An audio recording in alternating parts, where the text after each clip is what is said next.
أيا طالب العلم قم لا تنم فإن الزمان أيا طالب العلم قم لا تنم فإن الزمان. أعوذ بالله من الشيطان الرجيم. بسم الله الرحمن الرحيم. ويسألونك عن ذي القرنين قل سأتلو عليكم منه ذكرا إنا مكنا له في الأرض وآتيناه من كل شيء سببا. اللهم صل على محمد وعلى آل محمد كما صليت على إبراهيم وعلى آل إبراهيم إنك حميد مجيد. اللهم بارك على محمد وعلى آل محمد كما باركت على إبراهيم وعلى آل إبراهيم إنك حميد مجيد. رب اشرح لي صدري ويسر لي أمري واحلل عقدة من لساني يفقهوا قولي. اللهم انفعنا بما علمتنا وعلمنا ما ينفعنا وزدنا علما. سبحانك لا علم لنا إلا ما علمتنا إنك أنت العليم الحكيم. سورہ کہف میں جو 4 واقعات اللہ رب العزت نے بیان فرمائے ہیں اور 4 واقعات کے حوالے سے 4 فتنوں کا ذکر بھی اور ان کا علاج بھی اللہ رب العالمین نے بیان کیا ہے. ان میں سے آخری واقعہ ہے ذوالقرنین کا. پہلے اصحاب الکہف کا واقعہ ہے، پھر باغ والے ایک شخص کا جس کا ایک مومن دوست تھا اس کا ذکر ہے، پھر موسیٰ علیہ السلام اور ان کے ساتھی کا ذکر ہے، اور اس کے بعد ذوالقرنین کا. ذوالقرنین یہ ایک بادشاہ گزرے ہیں اور عرب میں ان کا چرچا تھا، لوگ ان کے بارے میں سنے ہوئے تھے. یہودیوں کے کہنے پر مشرکین مکہ نے نبی صلی اللہ علیہ وسلم سے یہ سوالات کیے تھے. ان میں سے ایک سوال یہ بھی تھا کہ ذوالقرنین کون ہے یا ذوالقرنین کا واقعہ کیا ہے وہ بیان کیجئے.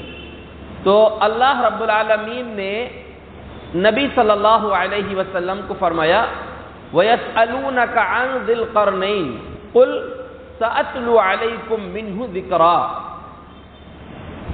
اے نبی، لوگ آپ سے ذوالقرنین کے بارے میں پوچھتے ہیں تو آپ ان سے کہو ان قریب میں تم کو اس کے بارے میں خبر دوں گا اور تھوڑی بہت باتیں میں اس تعلق سے آپ لوگوں کو بتاؤں گا. اِنَّا مَكَّنَّا لَهُ فِي الْأَرْضِ وَآتَيْنَاهُ مِنْ كُلِّ شَيْءٍ سَبَبًا. اللہ نے فرمایا کہ وہ ایک بادشاہ تھا، ایسا شخص تھا جس کو ہم نے بہت سارے وسائل عطا کیے تھے، بہت سارے سامان اس کو عطا کیے تھے، اور زمین میں ہم نے اس کو تمکنت عطا کیا تھا، یعنی اس کو بہترین قرار دیا تھا. اس کے نتیجے میں بہت بڑے کام ذوالقرنین نے کیا ہے. ذوالقرنین کون ہے، ان کے بارے میں مفسرین کا اختلاف ہے. متقدمین، پہلے کے جو مفسرین ہیں، ان کا کہنا ہے کہ سکندر جو بادشاہ تھا جس کی فتوحات بہت زیادہ تھی، دنیا کے بہت سارے ممالک اس نے فتح کیا تھا، وہ اس سے مراد ہے. لیکن بعد کے مفسرین میں اور خاص طور سے مولانا ابوالکلام آزاد رحمۃ اللہ علیہ نے بہت لمبی بحث کر کے بہت ساری چیزیں بیان کر کے خلاصے کے طور پر یہ بات کہی ہے، اور اسی چیز کو احسن البیان کے مصنف حافظ صلاح الدین یوسف رحمۃ اللہ علیہ، ابھی کچھ سال پہلے ان کی وفات ہوئی ہے، دو سال پہلے، پاکستان کے بہت بہترین بڑے بزرگ عالم تھے. انہوں نے کہا کہ مولانا آزاد رحمۃ اللہ علیہ نے جو رائے پیش کی ہے وہ بہت مناسب ہے، اور حافظ جلال الدین قاسمی حفظہ اللہ قرآن کے بہت ماہر ہیں، یہ بھی الحمدللہ ابھی حیات ہیں، ہمارے ملک کی ایک مشہور و معروف علمی شخصیت ہے. انہوں نے بھی کہا ہے کہ مولانا آزاد رحمۃ اللہ علیہ کی یہ تحقیق بہت اہم ہے. تو ان کے کہنے کے مطابق جو ہے ذوالقرنین جو تھے وہ سائرس نامی بادشاہ ہے. ان کو خورس بھی کہا گیا ہے، کورش بھی کہا گیا ہے، یعنی الگ الگ زبانوں میں ان کے الگ الگ نام ہیں، لیکن وہی ہے جن کا زمانہ عیسیٰ علیہ السلام کے زمانے سے 539 سال پہلے کا ہے. عیسیٰ علیہ السلام کے زمانے سے 539 سال پہلے ان کا یہ واقعہ پیش آیا ہے. ذوالقرنین کے لفظی معنی ہوتے ہیں 2 سینگوں والا. قرن کے دو کنارے بھی ہوتے ہیں، قرن کے معنی کنارہ، اس کا تسنیہ ہے قرنین۔ تو انہوں نے مشرق و مغرب دنیا کے دونوں کناروں تک یہ پہنچے تھے، اس لیے ان کو ذوالقرنین کہا گیا۔ یا قرن کے معنی ہوتے ہیں سینگ، ان کا جو تاج تھا ان کے سر پر، اس تاج میں سینگ بنے ہوئے تھے۔ یا قرن کے معنی ہوتے ہیں دو چوٹیاں، ان کے سر میں جو بال تھے ان کی دو چوٹیاں بھی تھی، اس لیے ان کو ذوالقرنین کہا گیا۔ یعنی مختلف الفاظ بتائے گئے ہیں جس بنیاد پر ان کا نام ذوالقرنین پڑا ہے۔ بہرحال وہ جس بنیاد پر بھی ذوالقرنین نام ہو، اللہ نے ان کا نام ذوالقرنین قرآن میں ذکر کیا ہے۔ اور لوگ یعنی یہ پوچھتے تھے کہ ذوالقرنین کون ہے، یہ مشہور تھا یہ نام پہلے سے، اس لیے اللہ نے وہی نام جو ہے ذکر بھی کیا کہ وَيَسْأَلُونَكَ عَنْ ذِي الْقَرْنَيْنِ، لوگ آپ سے ذوالقرنین کے بارے میں پوچھتے ہیں، تو اے نبی ان سے بتاؤ کہ ہم نے ان کو، یہ ایک شخص تھا جس کو ہم نے زمین میں مضبوطی، ان کو یعنی ان کے قدم جما دیے تھے، وَآتَيْنَاهُ مِنْ كُلِّ شَيْءٍ سَبَبًا، اور بہت سارے وسائل دیے تھے۔ وسائل مطلب کام کرنے کے لیے جن چیزوں کی ضرورت تھی وہ چیزیں ہم نے ان کو عطا کیا تھا۔ کیا کارنامہ کیا انہوں نے، کون سی خاص چیز ان کی زندگی میں؟ اللہ نے فرمایا فَأَتْبَعَ سَبَبًا، اپنے ان وسائل کو، اپنی فوج کو اور جو کچھ اللہ نے ان کو نوازا تھا اس چیز کو لے کر یہ ایک راستے پر چلے۔ حتی اذا بلغ مغرب الشمس، پہلے جو ہے یہ مغربی سمت میں گئے تھے، مغرب کے پاس یعنی جہاں سورج ڈوبتا ہے۔ دنیا کا جو آخری کنارہ یعنی آبادی کا جو آخری کنارہ تھا، اس کے بعد آبادی نہیں تھی، آخری آبادی جو دنیا کی تھی وہاں تک ذوالقرنین پہنچ گئے تھے۔ اور یہ بڑے نیک دل، انصاف پسند، مومن، موحد بادشاہ تھے یہ۔ اور سکندر کے بارے میں جو کہا گیا اصل میں وہ ایسا نہیں تھا، وہ بادشاہ اس نے بھی بہت ساری فتوحات، بہت سارے علاقے فتح کیا تھا، لیکن قرآن نے جو خوبیاں بتائی ہیں ذوالقرنین کی، اس بنیاد پر یہ جو سائرس نامی جو بادشاہ ہے، بلکہ 1838 میں ایک مجسمہ جو ہے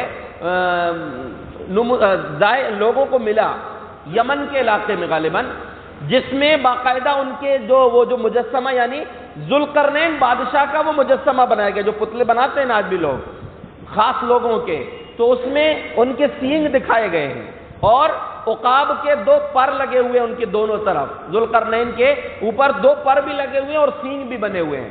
تو ممکن ہے وہ سائرس نام جو بتایا گیا وہی زیادہ ممکن ہے کہ وہی بادشاہ ہوں۔ اللہ تبارک و تعالیٰ نے جو ان کو وسائل عطا کیے تھے، یہ وسائل کو لے کر جب یہ پہنچے یعنی اپنا سفر شروع کیا انہوں نے، تو مغرب میں پہنچے۔ اللہ تبارک و تعالیٰ نے اس جگہ کا ذکر کیا ہے حتی اذا بلغ مغرب الشمس وجدها تغرب في عین حمیۃ ووجد عندها قوما قلنا یا ذا القرنین اما ان تعذب واما ان تتخذ فیہم حسنا۔ اللہ نے فرمایا کہ جب یہ مغرب میں پہنچے یعنی جہاں آبادی ختم تھی، تو انہوں نے دیکھا کہ سورج ایک دلدل کے چشمے میں غروب ہو رہا ہے۔ آپ دیکھیے ابھی جیسے ہم کھلے میدان میں کھڑے رہیں، ہم کیسا لگے گا کہ زمین میں بالکل آخر میں جا کے سورج ڈوب رہا ہے، تو یہ آبادی کے بالکل آخری حد میں پہنچے تھے یعنی سمندر کے پہلے، تو یہ جہاں سورج ڈوبتا ہوا ان کو محسوس ہو رہا تھا، وہ تو اللہ کو معلوم سورج ڈوبتا کیسے ہے، لیکن ان کو جو محسوس ہو رہا تھا کہ ایک دلدل تھا کیچڑ کا پانی یعنی اس میں چشمہ تھا، اس میں سورج جا کر ان کو ایسا لگ رہا تھا کہ ڈوب رہا ہے، بہت دور تک وہ دلدل ہی تھا، کوئی انسانی آبادی اس کے آگے سمجھ میں نہیں آ رہی تھی، تو وہاں پر ان کو ڈوبتا ہوا دکھا۔ اس سے پہلے جو آبادی تھی انسانی آبادی، وہاں پر ایک قوم آباد تھی اللہ رب العالمین کی، اس میں نافرمانی کرنے والے لوگ بھی تھے اور اچھے لوگ بھی تھے، قرآن کی آیات کی بات سمجھ میں آتی ہے۔ تو اللہ تبارک و تعالیٰ نے اس قوم کے تعلق سے فرمایا کہ یا ذا القرنین، اے ذوالقرنین، یہ قوم کو ہم نے تمہارے اختیار میں دے دیا، اب تم چاہو ان کے ساتھ جیسا معاملہ کرو، یا تو ان کو قتل کرو یا ان کو قیدی بناؤ یا ان سے جزیہ لو، یعنی وہ قوم اللہ کی نافرمان تھی، تو اللہ رب العالمین نے ان کو اختیار دے دیا۔ اب اسی بنیاد پر کہ اللہ نے کہا یا ذا القرنین، اے ذوالقرنین، کچھ لوگوں نے کہا ہے کہ ذوالقرنین نبی تھے، لیکن اکثر مفسرین کا کہنا ہے کہ وہ نبی نہیں تھے۔ اور یہ جو بات ہے کہ اللہ نے کہا کہ ہم نے کہا اے ذوالقرنین، تو اس سے مراد یہ ہے کہ اس وقت کے جو نبی تھے وہ بھی ان کے ساتھ تھے، تو اللہ نے نبی کے ذریعے سے ان کو یہ بات کہی۔ جیسے آپ نے بقرہ کا واقعہ سنا تھا کہ اللہ رب العالمین نے کہا کہ ہم نے کہا کہ تم گائے ذبح کرو، تو حالانکہ وہ بات اللہ نے موسیٰ علیہ السلام کی زبانی ان سے کہی تھی، موسیٰ علیہ السلام کے ذریعے ان سے بات کہی تھی۔ تو ایسے ہی ذوالقرنین کو اللہ تبارک و تعالیٰ نے، یا ممکن ہے کہ الہام کیا ہو، یا مفسرین نے یہ بات کہی ہے کہ ان کو اس وقت کے نبی کے ذریعے سے اللہ تبارک و تعالیٰ نے یہ بات کہی۔ بہرحال جو بھی ہو اللہ بہتر جانتا ہے۔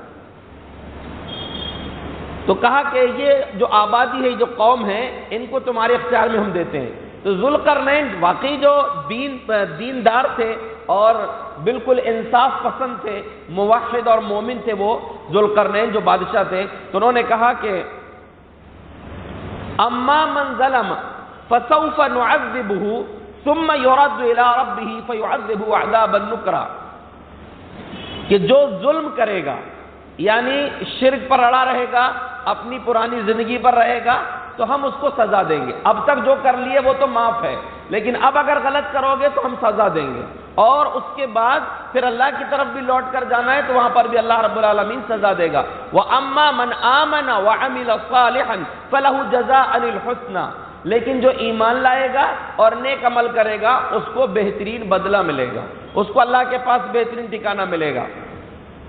ثُمَّ أَتْبَعَ سَبَبًا، تو یہ مغربی سفر ان کا پورا ہو گیا، دنیا کے آخری آبادی تک، جہاں پر ان کو ایسا لگ رہا تھا کہ دلدل میں جا کر سورج ڈوب رہا ہے، وہاں تک پہنچے۔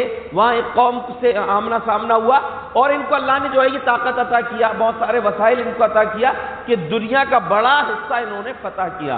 اب جب وہاں سے واپس پلٹے مغربی سمت سے، ثم اتبع سببا حتى اذا بلغ مطلع الشمس، تو بالکل مشرقی سمت کے آخری حصے میں پہنچے، جہاں سورج نکلتا تھا، جہاں سے سورج نکلتا ہے وہاں پر پہنچے۔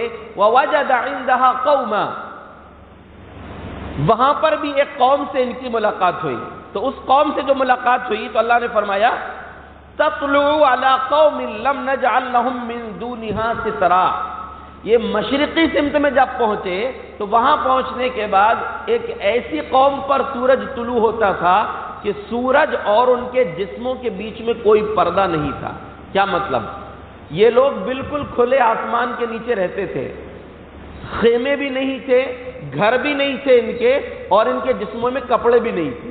وحشی لوگ تھے یہ، یعنی جنگلی لوگ، ان کو کپڑے بھی نصیب نہیں تھے، کپڑے بھی نہیں پہنتے تھے، اور گھر بھی ان کے نہیں تھے۔ بالکل ان کے جسم پر سورج طلوع ہوتا تھا، سورج اور ان کے بیچ میں کوئی کپڑا بھی نہیں تھا۔ اس کنڈیشن میں یہ لوگ وہاں رہتے تھے۔ تو اللہ تبارک و تعالیٰ نے ان کے اوپر بھی ان کو اختیار دیا، اور ان کے تعلق سے مفسرین نے لکھا ہے کہ پھر ان کو حضرت ذوالقرنین نے سمجھایا، ان کو تہذیب والی زندگی ان کو سکھایا، ان کو بتایا کہ اچھے سے رہو، پہنو اوڑھو، گھر بناؤ، اور وہ تہذیب بھی ان کو سکھایا۔ وہاں سے اس میں زیادہ تفصیل اللہ رب العالمین نے ذکر نہیں کی۔ تو یہ دوسرا علاقہ تھا، یعنی دوسری حد تھی۔ ایک وہ کنارہ تھا مغرب کا، اور دوسرا مشرق کا کنارہ۔ تو قرن مانے دو کنارے بھی ہوتا ہے، اسی مناسبت سے ان کا نام ذوالقرنین ہے۔ ثم اتبع سببا، اس کے بعد تیسری طرف جو ان کا سفر شروع ہوا، تو تیسرے سفر کا اللہ نے ذکر نہیں کیا کہ وہ کس طرف گئے تھے، لیکن تیسری طرف جب سفر شروع کیا تب بھی ان کے پاس ان کے وسائل، ان کی فوج اور ان کا ساز و سامان ان کے ساتھ تھا۔ حتی اذا بلغ بین السدین، یہ دو پہاڑوں کے بیچ میں پہنچے۔ حتی اذا بلغ بین السدین وجد من دونہما قوما لا یکادون یفقہون قولا، ایک قوم ملی تھی مغرب میں، ایک قوم ملی تھی مشرق میں۔ یہ دونوں قوموں کے علاوہ یہ تیسرا سفر جو حضرت ذوالقرنین کا شروع ہوا تو ایک تیسری قوم سے ان کی ملاقات ہوئی۔ لا یفقہون قولا، یہ لوگ کوئی بات سمجھتے ہی نہیں تھے، یعنی ان کو اپنی بھاشا کے علاوہ، اپنی زبان کے علاوہ کچھ بھی نہیں سمجھتا تھا، دوسرے کی زبان ہی نہیں سمجھتے تھے۔ قلنا قالوا یا ذا القرنین ان یأجوج ومأجوج مفسدون فی الارض فهل نجعل لك خرجا على ان تجعل بیننا وبینہم سدا. کہا اس قوم کو اپنی زبان کے علاوہ کچھ بھی سمجھ میں نہیں آتا تھا. تو پھر ان لوگوں نے کیا کہا ذوالقرنین سے کہ اے ذوالقرنین، یہ یاجوج ماجوج اس طرف رہتے ہیں. یاجوج ماجوج ایک انسانی آبادی ہے جو یہاں رہتے ہیں پہاڑ کے اس طرف. یہ کبھی بھی اس آبادی میں آتے ہیں، ہم پر ظلم کرتے ہیں، لوٹ کھسوٹ کرتے ہیں، قتل و غارت گری کرتے ہیں. فَهَلْ نَجْعَلُ لَكَ خَرْجًا عَلَىٰ أَن تَجْعَلَ بَيْنَنَا وَبَيْنَهُمْ سَدًّا. کیا ایسا ہو سکتا ہے کہ ہم آپ کو خرچہ دے دیں گے، آپ ہمارے لیے یہاں پر ان کے بیچ میں دیوار بنا دیجئے. اب سوال یہ ہے کہ جب وہ قوم کسی کی زبان سمجھتی ہی نہیں تھی، ان کو اپنی زبان کے علاوہ کچھ سمجھ میں نہیں آتا تھا، تو ذوالقرنین سے کیسے بولے پھر وہ؟ تو مفسرین نے ایک بات یہ کہی ہے کہ وہ کسی ٹرانسلیٹر کے ذریعے بولے تھے. دوسرا اور زیادہ مناسب بات دوسری ہے جو اکثر مفسرین کا کہنا ہے کہ اللہ رب العزت نے جو یہ بات کہا ہے آتیناہ من کل شیء سببا، ہم نے ذوالقرنین کو بہت ساری چیزیں، بہت سارے وسائل دیے تھے یہ سب فتح کرنے کے لیے. ان میں سے ایک نعمت اللہ کی یہ بھی تھی کہ ان کو ان لوگوں کی زبان سکھا دی گئی تھی. ذوالقرنین کو اس قوم کی زبان اسی وقت اللہ نے سکھا دیا کہ ان کی بھاشا، ان کی زبان ان کو سمجھ میں آنے لگی. جیسے سلیمان علیہ السلام کو اللہ نے کیا بتایا تھا؟ علمنا منطق الطیر. سلیمان علیہ السلام نے کہا کہ ہم کو پرندوں کی بولی سکھائی گئی ہے. تو سلیمان علیہ السلام کو جیسے پرندوں کی اور دیگر مخلوقات کی بولی سمجھائی گئی تھی، وہ بولتی تھی مخلوق. اب پرندہ بول رہا ہے، چی چی کی آواز کر رہا ہے یا مختلف آوازیں، ہم کو کیا سمجھ رہا ہے؟ لیکن سلیمان علیہ السلام کو معلوم تھا کہ وہ کیا بول رہا ہے. یہاں تک کہ چیونٹی کی آواز بھی، چیونٹی کی بولی بھی ان کو سمجھتی تھی. وہ واقعہ قرآن میں اللہ نے ذکر کیا ہے کہ اپنے پورے لشکر کے ساتھ جب سلیمان علیہ السلام نکلے، حتی اذا اتوا علی واد النمل، چونٹیوں کے لشکر کے پاس پہنچے، چونٹیوں کی بستی میں. قالت نملۃ یا ایھا النمل ادخلوا مساکنکم لا یحطمنکم سلیمان وجنودہ وہم لا یشعرون. کہا کہ او چونٹیوں، او میری جماعت کی، میری قوم کی لوگوں، جلدی جلدی اپنے بلوں کے اندر چلی جاؤ، کہیں ایسا نہ ہو کہ سلیمان علیہ السلام اور ان کا لشکر تم کو روند دے اور ان کو پتہ بھی نہ چلے. اب چیونٹیاں نیچے ہیں، یہ لوگ سواریوں میں تو کہاں دکھیں گی چیونٹیاں. تو چیونٹی نے اپنی قوم کی فکر کی. اس میں ایک بہت اہم سبق ہے کہ انسان کو اپنی قوم کا خیر خواہ ہونا چاہیے. اپنی قوم کے لیے جو اچھا کر سکتا ہے، بھلا کر سکتا ہے، بالکل کرنا چاہیے. لیکن قوم میں کچھ غدار بھی رہتے ہیں، اللہ ان کو ہدایت دے، اور ان کا انجام بہت برا ہوگا. جو قوم کے غدار ہوتے ہیں، قوم کے دھوکے باز ہوتے ہیں، قوم کے مخبر ہوتے ہیں، ان کا انجام کتنا برا ہے معلوم. بہت سے لوگ ہوتے ہیں جو پولیس تک اپنے لوگوں کی خبریں بتاتے ہیں. اکثر ایسے خاص طور سے ایک مسلمانوں کا پیشہ ہے، اس کے تعلق سے اکثر شکایتیں ہوتی ہیں. اور شکایت ہوتی ہے تبھی جو ہے پکڑے جاتے ہیں وہ کام کرنے والے، اور شکایت کرنے والے قوم کے ہی لوگ ہوتے ہیں. ایک مرتبہ حضرت حذیفہ بن یمان رضی اللہ عنہ، جو فتنوں کے اسپیشلسٹ تھے، فتنوں کے بارے میں بہت ساری چیزیں ان کو معلوم تھی، وہ لوگوں کے ساتھ بیٹھے ہوئے تھے. تو ایک شخص آ کر بیٹھا مجلس میں، یعنی مجلس لگی ہوئی تھی، بعد میں آ کر بیٹھا وہ. تو دیکھنے والے نے اس کو پہچان لیا، وہ بیٹھنے والے کو. صحیح بخاری میں واقعہ ہے. تو اس نے حضرت حذیفہ بن یمان سے کہا کہ یہ جو بیٹھا ہے نا کہ یہ مخبر ہے، یہ وقت کے حاکموں کے پاس لوگوں کی شکایتیں لے کر جاتا ہے، اکثر حکومت کے لوگوں کے پاس اکثر شکایتیں کرتا ہے. تو حضرت حذیفہ بن یمان کے الفاظ ہیں، یعنی راوی کے الفاظ ہیں کہ فقال یرید اسماعہ. حضرت حذیفہ بن یمان نے ایک حدیث سنائی اور خاص طور سے اس آدمی کو سناتے ہوئے وہ حدیث زور سے انہوں نے بتایا کہ میں نے اللہ کے رسول صلی اللہ علیہ وسلم کو فرماتے ہوئے سنا ہے، لا يدخل الجنت قطات. مخبر جنت میں نہیں جائے گا.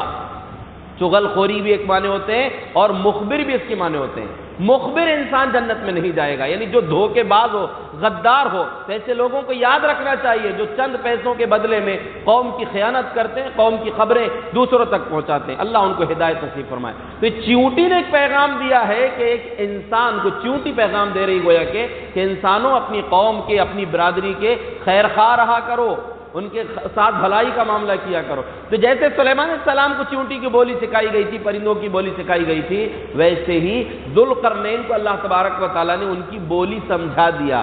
تو ان لوگوں نے کہا اب دیکھیے یہاں ایک بڑا بہترین سبق ہے، اور بلکہ اس سبق کے نتیجے میں بہت بڑا کام ہو سکتا ہے۔ اہل علم نے، مفسرین نے یہ بات کو خاص طور سے بیان کیا ہے ذوالقرنین کے واقعے کے حوالے سے۔ ذوالقرنین سے جب ان لوگوں نے کہا کہ ہم آپ کو خرچہ دے دیں گے، یعنی جو آپ کا پیسہ جتنا آپ چاہیں بولیں گے، جو لگے گا پیسہ ہم آپ کو خرچ دے دیں گے، آپ اتنا کام کر دو کہ اس ظلم سے ہم کو بچا دو۔ اور ظلم سے بچانے کا راستہ یہی ہے کہ جو پہاڑوں کے بیچ میں دو پہاڑ تھے، ان دو پہاڑوں کے بیچ میں جو درہ ہے، راستہ ہے، یہیں سے آتے ہیں یہ یاجوج ماجوج، یہ پوری قوم ہے۔ اور یہ نوح علیہ السلام کے جو 3 بیٹے تھے ان میں سے ایک بیٹے کی نسل کے ہیں، یہ انسان ہیں، یہ یاجوج ماجوج، اور یہ دنیا میں موجود ہیں، ابھی تک نکلے نہیں ہیں۔ اس دیوار کے پیچھے لوگ کیا بولتے ہیں، کچھ لوگ وہ چینی لوگوں کو یا جاپان کے لوگوں کو یا مختلف قوموں کو یا جو بغداد پر جن لوگوں نے حملہ کیے تھے تاتاری فوج، ان لوگوں کو یاجوج ماجوج بول دیے لوگوں نے، یعنی یاجوج ماجوج آ چکے، جبکہ غلط ہے۔ قیامت کے بالکل آخری قریب کے وقت میں یاجوج ماجوج نکلیں گے۔ تو کہا کہ یہ یاجوج ماجوج جو آتے ہیں ہم پر ظلم کرتے ہیں، آپ ان کے سامنے دیوار بنا دیں۔ ذوالقرنین نے ایک بات کہی، ما مکنی فیہ ربی خیر فاعینونی بقوۃ اجعل بینکم وبینہم ردما۔ کہا کہ دیکھو مجھے اللہ نے جو نعمتیں دیا ہے وہ میرے لیے بہت ہے، مجھے آپ لوگوں کے پیسے کی ضرورت نہیں ہے، ہاں اتنا کرو کہ آپ لوگ طاقت سے میری مدد کرو، آپ لوگ محنت مزدوری کر لو، میرے پاس اتنے ورکر اگر نہیں ہے تو آپ میرے ساتھ محنت کرو، خرچہ میں دے دوں گا، خرچہ تم کو دینے کی ضرورت نہیں ہے۔ یہاں پر مفسرین نے خاص طور سے اس کو بیان کر کے یہ بات کہی ہے کہ یاد رکھیے کہ جس کو اللہ نے نعمتوں سے نوازا ہے اس کو لوگوں کے کام آنا چاہیے، مدد کرنا چاہیے، اور جس انسان کو اللہ نے جو صلاحیت دیا ہے اس صلاحیت کا استعمال کر کے سب کو مل کر قومی سطح پر ایسے کام کرنا چاہیے جس سے لوگوں کا فائدہ ہو۔ ذوالقرنین کے پاس مفسرین نے ایک بات یہ کہی ہے کہ کتنی ہی بڑی دولت مند اگر وہ قوم ہوتی تو اتنا بڑا وہ کام نہیں کر سکتے تھے کہ 2 پہاڑوں کے بیچ میں جو درہ تھا، جو راستہ تھا، اس کو بند کر لیتے۔ یہ کسی بڑے حوصلے اور ہمت والے بادشاہ کا کام تھا، اسی لیے اس قوم نے کہا دے کہ مطلب خرچہ دے دیں گے کہ اس کا مطلب یہ تھا کہ ان کے پاس اتنا مال تھا، وہ خرچہ دے سکتے تھے، اس سے وہ اپنی دیوار بنا سکتے تھے، لیکن جو حوصلہ اصل چاہیے، نگرانی چاہیے، جو ہمت چاہیے، وہ بادشاہ کے پاس تھی۔ تو ان لوگوں نے دیکھا کہ یہ پورا علاقہ فتح کرتے ہوئے آ رہے ہیں، تو ایک بادشاہ کو انہوں نے کہا کہ آپ دیوار بنا دیں، خرچہ ہم دے دیں گے۔ تو اس سے معلوم ہوتا ہے کہ جس کو اللہ نے جو صلاحیت دیا ہے، یہ واقعات جو قرآن میں اللہ ذکر کرتا ہے نا، وہ اس لیے نہیں ہے خالی کہ سنو اور ختم کر دو، ان واقعات سے ہمارے لیے اسباق ملتے ہیں۔ تو ذوالقرنین کے واقعے سے ہمارے لیے قیمتی سبق یہ ہے کہ قوم کو جو مختلف لوگ ہیں، مختلف صلاحیتیں لوگوں کے پاس ہیں، جن کے پاس علم ہے وہ علم کا استعمال کریں، جو بول سکتے ہیں وہ بولیں، جو لکھ سکتے ہیں وہ لکھیں، جو پیسہ خرچ کر سکتے ہیں وہ پیسہ خرچ کریں، جس کے پاس جو صلاحیت۔ اور دیکھیں اگر صلاحیت کا استعمال نہیں ہوتا تو زنگ لگ جاتا ہے، جس کو بولنا آتا ہے نہ بولے تو برباد ہو جائے گا، جس کے پاس علم ہے لیکن اس کو کوئی صاحب ثروت نہ ملے، کوئی ایسا انسان نہ ملے جو اس کی ہیلپ کر سکے، تو اس کی جو صلاحیت ختم ہو جاتی ہے۔ اور اگر صحیح معنوں میں صلاحیت مند انسان کی مدد کر دی جائے تو بڑے بڑے کام ہو جاتے ہیں۔ ابھی آپ جانتے ہیں امام بخاری یونیورسٹی ایک بنی ہے لوگوں کے تعاون سے، بہت بڑی یونیورسٹی ایک صاحب نے بنائے، مولانا عبد الباری مدنی ہے غالباً، وہ انہوں نے بنائے۔ ایک آپ نے سنا ہوگا، آپ سب جانتے ہیں وہ واقعہ، ایک نوجوان لڑکا ہے، کیا نام اس کا، کون ہے، کیا نام ہے، مشہور نام ہے جی وہ لڑکا، رحمانی نہیں، کیا تو ہے وہ جی، ولی رحمانی۔ کچھ دنوں میں کئی کروڑ روپے اس نے جمع کیا، اور ابھی اس کا نیا ویڈیو بھی آ گیا، اس نے وہ اسکول بنا چکا ہے وہ بندے نے۔ عمر کتنی ہے؟ ابھی 25 سال کے اندر اس کی عمر ہے۔ تو انسان اگر آپس میں مل جائیں، اتحاد میں بہت برکت ہے، سب صلاحیتیں ایک ساتھ مل کر اگر استعمال ہو جائیں، علم کا استعمال ہو، دولت کا استعمال ہو، ذہن کا استعمال ہو، صلاحیتوں کا، بولنے کا، لکھنے کا، جب یہ سب صلاحیتیں ایک ساتھ جمع ہو کر اگر استعمال ہو جائے تو اس سے بہت بڑے بڑے کام ہو جاتے ہیں۔ اس واقعے کے اس پیغام کو مفسرین نے خاص طور سے ذکر کیا ہے کہ ذوالقرنین کے واقعے کا اہم ترین سبق یہ ہے کہ یہ لوگوں کو مل کر، جس کے پاس جو صلاحیت ہے، اور خاص طور سے جو وقت کے بڑے لوگ ہیں، حاکم اللہ رب العالمین ان کو بنایا، سلطنت دیا ہے، ان کو چاہیے کہ اپنی رعایا کے لیے وہ فکر مند رہیں۔ اور ذوالقرنین نے کہا کہ اب دیکھو میری مدد اس طریقے سے کرو، کہا کہ آتونی زبر الحدید، میرے پاس لوہے کی بڑی بڑی چادریں لاؤ، لوہا لاؤ، لوہے کو جمع کرو، اور یہ دونوں پہاڑوں کے بیچ کے جو خالی جگہ ہے اس کے بیچ میں اس کو رکھنا ہے۔ اب وہ پہاڑوں کے بیچ میں کتنا لوہا لگا ہوگا، وہ سارا لوہے کی جو بڑی بڑی چادریں تھیں وہاں پر انہوں نے جمع کروایا، اور اس کے بعد ان کو کہا کہ حتی اذا ساوا بین الصدفین، جب یہ دونوں پہاڑوں کے بیچ کا پورا خلا بھر جائے، اتنا لوہا ڈالو کہ وہ دونوں پہاڑوں کے بیچ کا جو خالی جگہ ہے، خلا ہے، اس کو پورا بھر دو۔ قال انفخوا، جب بھر گیا تو کہا کہ اب اس میں بھٹی دھوکو، یعنی آگ جلاؤ۔ اب وہ اتنی بڑی جگہ میں آگ کیسے جلائے ہوں گے، لوہا کیسے جمع کیے ہوں گے؟ آج سائنس جو ہے ترقی کر چکی ہے، اس کے باوجود بھی مشینریاں لگتی ہیں بڑی بڑی، لیکن اللہ نے جو بات کہی ہے کہ ہم نے ان کو بہت سارے وسائل دیے تھے، ان میں سے ایک چیز یہ بھی تھی کہ اللہ تبارک و تعالیٰ نے یہ طاقت دیا کہ وہاں پر وہ لوہا جمع کیا گیا۔ جب لوہا جمع ہو گیا تو کہا کہ اس میں آگ جلاؤ۔ حتی اذا جعلہ نارا، جب اس پورے لوہے کو آگ بنا دیا، یعنی اس پر آگ جلا کر پورا لوہا لال ہو گیا۔ آپ نے دیکھا ہوگا لوہار کی بھٹی میں کبھی کسی کوئی چیز جب بناتا ہے لوہار تو کیا کرتا ہے، اس کو بالکل لال کر دیتا ہے۔ لوہا جب گرم ہو جائے تو اس کے بعد اس کو ٹھوکتا ہے، وہ پیٹتا ہے ہتھوڑے سے جب اس سے کوئی چیز بنتی ہے۔ تو جب وہ پورا لوہا جو جمع کیا گیا تھا وہ پورا آگ بن گیا۔ قال آتونی افرغ علیہ قطرا، کہا کہ اب میرے پاس پگھلا ہوا سیسا یا پگھلا ہوا تانبا لاؤ۔ وہ لوہے کو پورا گرم کر دیے اور اس کو مضبوط کرنے کے لیے اس کے اوپر سیسا یا تانبا ڈالا گیا، پگھلا ہوا۔ اب کیسے اس نے تانبے کو پگھلائے ہوں گے، کیسے اس پگھلی ہوئی کنڈیشن میں اس کو اوپر لے جا کر اس کے اوپر ڈالے ہوں گے، یہ سب بھلے ہی انسان کی عقل میں نہ آئے، لیکن اللہ تیرا بے پناہ شکر ہے کہ میں بول رہا ہوں، مجھے دیکھنے سے زیادہ یقین ہے، اور آپ لوگ سن رہے ہیں اس سے زیادہ آپ کو یقین ہے، اس لیے کہ رب نے اپنے قرآن میں یہ بات کہی ہے۔ اللہ یہ مضبوط ہمارے ایمان کو اور فرما دے، اور ایمان پر ہی ہم سب کو خاتمہ نصیب فرمائے۔ یہ بظاہر لوگوں کو بھلے ہی سمجھ میں نہ آئے، لیکن یہ یقین ہے ہمارا کہ ایسا ہوا ہوگا، نہیں ایسا ہوا ہے۔ ذوالقرنین نے جب اس کو دھوک کر، یعنی لوگوں کے ذریعے آگ جلوا کر اس کو پورا لوہے کو لال کر دیا، اس کے بعد سیسا اس میں ڈال دیا، اور سیسا ڈالنے کے بعد کہا فَمَا اسْطَاعُوا أَن يَظْهَرُوهُ وَمَا اسْتَطَاعُوا لَهُ نَقْبًا۔ اللہ نے فرمایا کہ اب نہ تو انہوں نے ذوالقرنین نے کہا کہ نہ تو یہ دیوار پر چڑھ سکیں گے اور نہ اس کو توڑ سکیں گے، اس میں سوراخ بھی نہیں کر سکیں گے۔ اچھا، دو الگ الگ چیزوں کو بتانے کے لیے اللہ نے دو لفظ ذکر کیا ہے، فَمَا اسْطَاعُوا وَمَا اسْتَطَاعُوا۔ ایک میں تا نہیں ہے، قا ہے، اور ایک میں تا کے ساتھ قا ہے، یعنی دوسرے لفظ میں تا کا اضافہ ہے۔ اور عربی لغت کے اعتبار سے، عربی گرامر میں حرف کا اضافہ جو ہے وہ معنی کی اضافہ یعنی زیادتی کو بتاتا ہے۔ تو کہا کہ یہ اس پہاڑ پر چڑھ بھی نہیں سکیں گے، اس دیوار پر، اور اس دیوار پر سوراخ بھی کرنا ان کے لیے مشکل ہے۔ تو پہلا جو لفظ ہے نا وہ دوسرے کے مقابل میں تھوڑا ہلکا ہے، یعنی ذوالقرنین نے یہ بات کہی کہ دیوار میں تو چڑھ نہیں سکیں گے، اور اس سے زیادہ مشکل ہے کہ یہ سوراخ بھی نہیں کر سکیں گے۔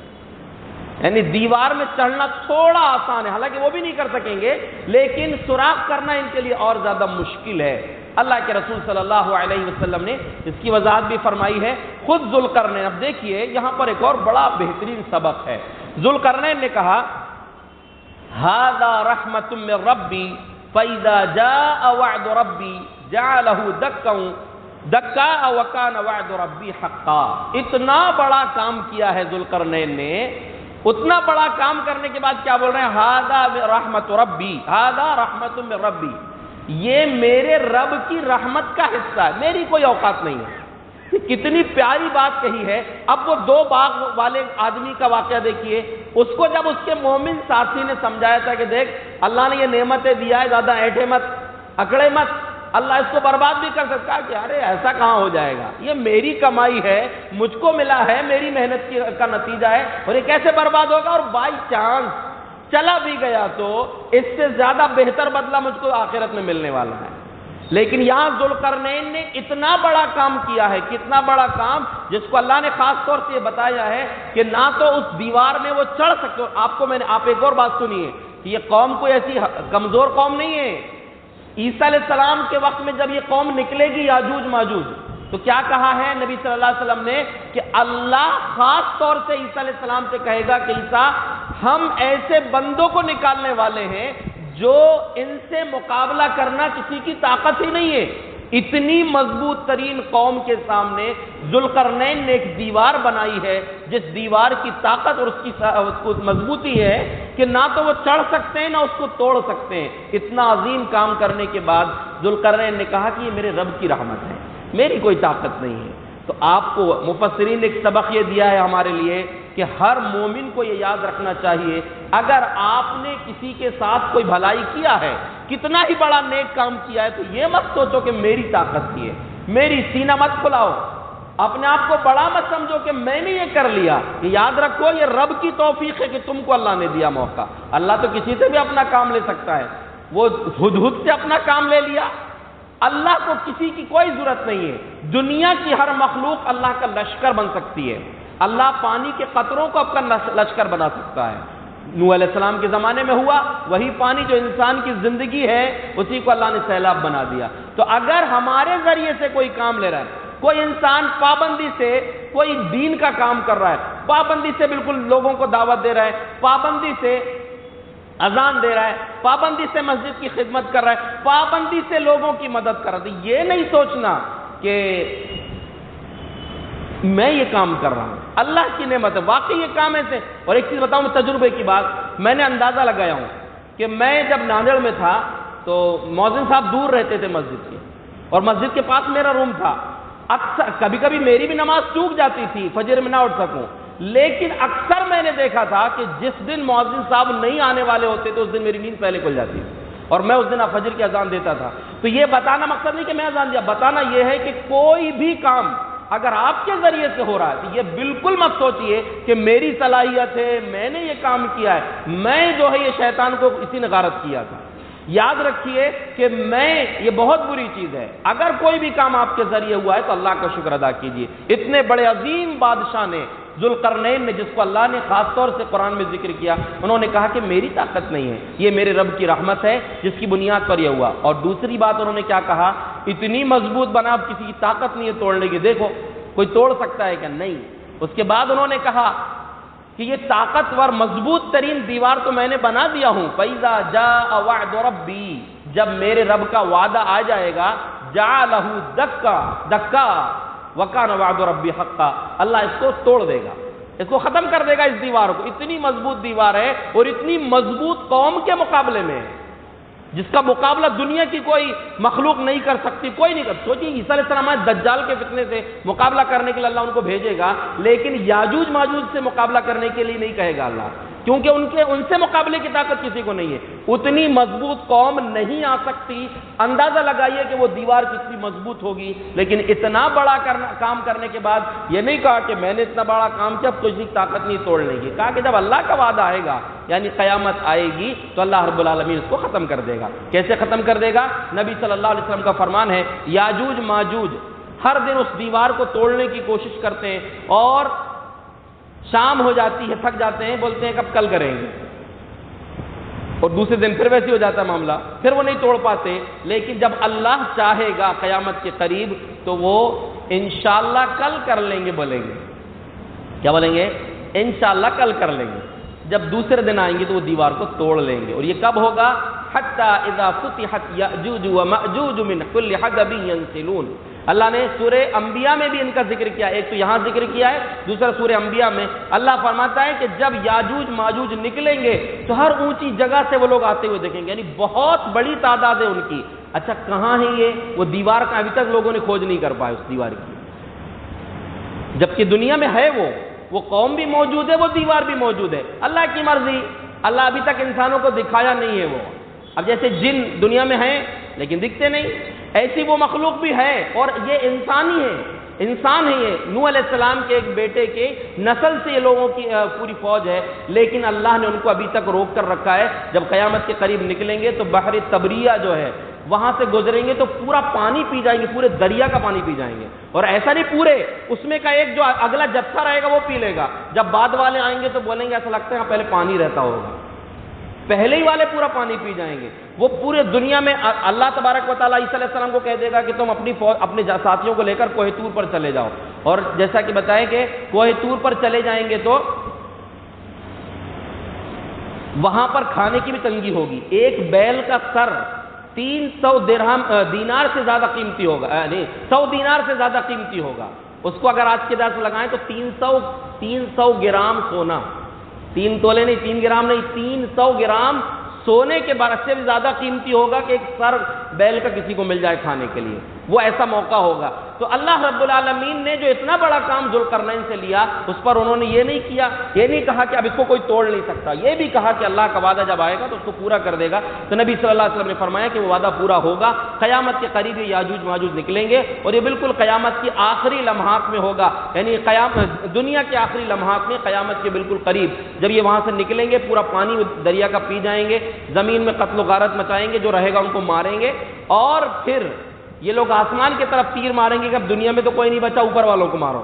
تو وہاں سے تیر واپس آئیں گے تو ان میں خون لگا رہے گا، تو کہیں گے کہ چلو اوپر والوں کا بھی معاملہ ختم ہو گیا. عیسیٰ علیہ السلام دعا کریں گے تو ان کی گردن میں کیڑا پیدا ہوگا اور پھر وہ سے پورے کے پورے وہ مر جائیں گے. دنیا لاشوں سے بھر جائے گی. جب یہ لوگ نکلیں گے کوہ طور سے آئیں گے عیسیٰ علیہ السلام اور ان کے ساتھی، تو دیکھیں گے کہ کہیں جگہ نہیں دکھ رہی اور بڑی بدبو آئے گی. تو اللہ رب العالمین پرندوں کو بھیجے گا بڑے بڑے، جو ان کی لاشیں اٹھا کر اللہ جہاں چاہے گا وہاں ڈال دے گا، اور وہ ڈال دیں گے پرندے. پھر ایک بارش ہوگی، اس بارش سے پوری زمین دھل جائے گی اور ایک ہوا آئے گی جس سے ہر مومن کے بغل میں وہ ہوا لگے گی اور اس سے ہر مومن کی وفات ہو جائے گی. یاجوج ماجوج کا واقعہ. لیکن ذوالقرنین کے واقعے سے ہمیں جو سبق ملا کہ اللہ تبارک و تعالیٰ نے قرآن کے ذریعے ان کی خبر بھی دیا اور کہا کہ یہی واقعہ ہے ذوالقرنین کا.